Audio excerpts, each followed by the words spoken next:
Question number 1। विष के दांत शीर्षक कहानी के कहानीकारक कौन है? Option A Mohan Rakesh, B Kamleshwar, C Premchandra, D Nalin Bilochan Sharma. आपका सही answer D Nalin Bilochan Sharma. Question number 2। Girdhar Lal कौन है? आपका ऑप्शन ए कासू का पिता, बी मदन का पिता, सी रजनी का पिता, डी शेफाली का पिता। आपका सही आंसर बी मदन का पिता। Question number 3। मदन ने कासू के कितने दांत तोड़ डाले? Option A 3, B 1, C 2, D 4। आपका सही answer C 2। Question number 4। Nalin Bilochan Sharma के माताजी का क्या नाम था? आपका option A Padavati Sharma, B Kalavati Sharma, C Ratnavati Sharma, D Indravati Sharma. आपका सही answer C Ratnavati Sharma. Question number 5। Nalin Bilochan Sharma के कहानियों में किसके तत्व समग्रता से उभर कर आए? का ऑप्शन ए राजनीतिकता, बी मनोवैज्ञानिकता, सी सामाजिकता, डी इनमें से सभी। आपका सही आंसर बी मनोवैज्ञानिकता का। Question number 6। मोटर कार को किससे खतरा हो सकता था? आपका ऑप्शन ए ड्राइवर से, बी मदन से, सी खोखा से, डी इंजीनियर से। आपका सही आंसर सी खोखा से। Question number 7। खोखा खोखी किस भाषा का शब्द है? आपका ऑप्शन ए तमिल का, बी भोजपुरी का, सी बांग्ला का, डी हिंदी का। आपका सही आंसर सी बांग्ला का। Question number 8। ऐसे ही लड़के आगे चलकर गुंडे, चोर, डाकू बनते हैं। यह पंक्ति कहानी के किस पात्र ने कही है? आपका ऑप्शन ए सेन साहब की धर्मपत्नी, बी गिरधर, सी सेन साहब, डी सोफर। आपका सही आंसर सी सेन साहब। Question number 9। खोखा खोखी का अर्थ है? आपका ऑप्शन ए बच्चा बच्ची, बी बाबा दादा, सी भाई बहन, डी चाचा चाची। आपका सही आंसर ए बच्चा बच्ची। Question number 10। खोखा का क्या नाम है? आपका option A Kisu, B Kusu, C Kasu, D Kesu. आपका सही आंसर सी कासु। कासु खोखा का नाम था। Question number 11। विष के दांत कैसी कहानी है? आपका ऑप्शन ए सामाजिक, बी ऐतिहासिक, सी धार्मिक, डी मनोवैज्ञानिक। आपका सही आंसर डी मनोवैज्ञानिक। Question number 12। सेन साहब अपने पुत्र को क्या बनाना चाहते थे? आपका ऑप्शन ए बिजनेसमैन या इंजीनियर, बी वकील, सी प्रोफेसर, डी डॉक्टर। आपका सही आंसर ए बिजनेसमैन या engineer. Question number 13।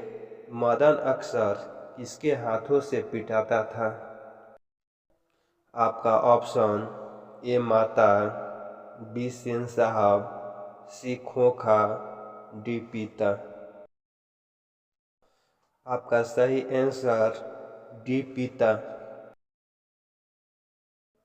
Question number 14, Nalin Bilochan Sharma के पिता का नाम क्या था?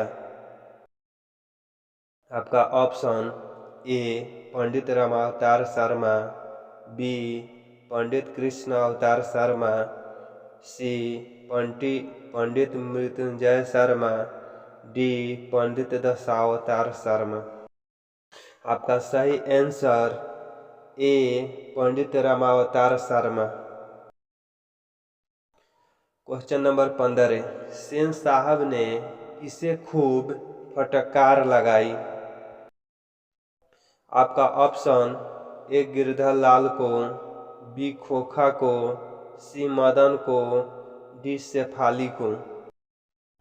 आपका सही आंसर ए गिरधर लाल को। क्वेश्चन नंबर 16, विष के दांत कहानी किस वर्ग के अंतर्विरोधों को उजागर करती है?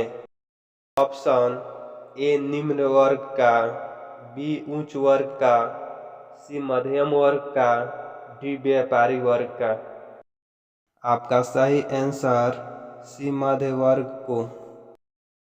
नंबर 17, कासु मदन के साथ किस खेल में शरीक होना चाहता था? आपका ऑप्शन ए फुटबॉल के खेल में, बी हॉकी के खेल में, सी बैडमिंटन के खेल में, डी लट्टू के खेल में। आपका सही आंसर डी लट्टू के खेल में।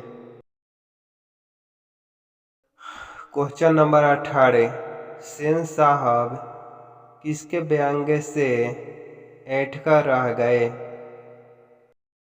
आपका ऑप्शन ए पत्रकार महोदय के व्यंग्य से, बी मुखर्जी साहब के व्यंग्य से, सी सिंह साहब के व्यंग्य से, डी गिरधर लाल के व्यंग्य से। आपका सही आंसर ए पत्रकार महोदय के व्यंग्य से। क्वेश्चन नंबर 19, मदन की उम्र क्या थी? आपका ऑप्शन ए 5-6 साल, बी 7-8 साल, सी 3-4 साल, डी 9-10 साल। आपका सही आंसर ए 5-6 साल। क्वेश्चन नंबर 20, मदन किसका पुत्र था? आपका ऑप्शन ए सेन साहब, B Girdhar, C chauffeur, D Singh साहब। आपका सही answer B Girdhar. Question number 21, Nalin Bilochan Sharma Patna विश्वविद्यालय के हिंदी विभाग के अध्यक्ष कब बने थे?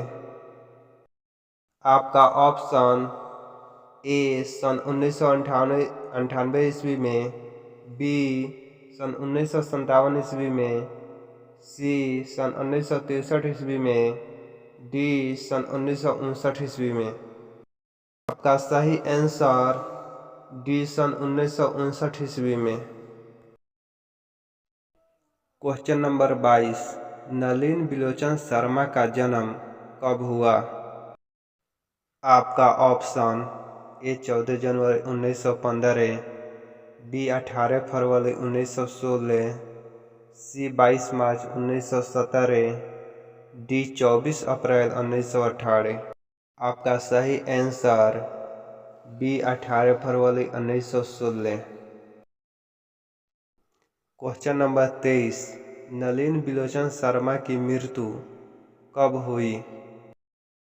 आपका ऑप्शन ए 12 सितंबर 1961, बी 14 सितंबर 1961, सी 16 सितंबर 1961, डी 18 सितंबर 1961। आपका सही आंसर ए 12 सितंबर 1961।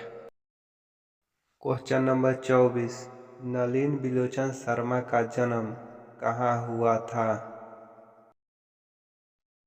आपका option A Gandhi Ghat Patna, B Krishna Ghat Patna, C Bandar Ghat Patna, D Rani Ghat Patna. आपका सही आंसर सी बंदर घाट पटना। क्वेश्चन नंबर 25, दृष्टिकोण किसकी रचना है? आपका option A Ramavatar Sharma, B Nalin Bilochan Sharma, C Mohan Rakesh, D Premchandra. इस क्वेश्चन का आंसर हमें कमेंट बॉक्स में कमेंट करके ज़रूर बताएं और ऐसे ही वीडियो के लिए हमारे चैनल को सब्सक्राइब करें।